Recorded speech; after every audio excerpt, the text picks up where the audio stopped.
President Trump signed an executive order closing the Department of Education. So does that mean that it's really shutting down? Actually, it's not that simple. So let me explain. On March 20th, 2025, President Trump signed an executive order titled Improving Education Outcomes by Empowering Parents, States, and Communities. In it, he called for the Secretary of Education, quote, to the maximum extent appropriate and permitted by law, take all necessary steps to facilitate the closure of the Department of Education and return authority over education to the states and local communities while ensuring the effective and uninterrupted delivery of services, programs, and benefits on which Americans rely.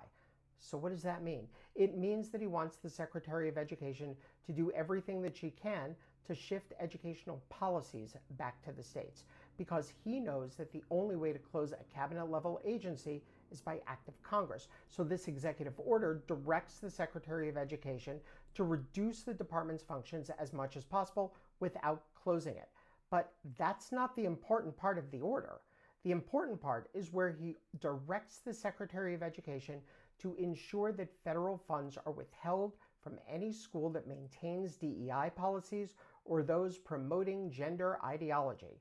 The administration has already said that the Department of Education will continue funding student loans and Pell Grants. So this has to do with the administration's policies against diversity, equity, and inclusion, and holding federal funding hostage until schools comply with these policies. It's all part of a rollback of civil rights that we've been seeing on all fronts. We've already seen this in action when the administration withheld $400 million in federal funding from Columbia University over their policies.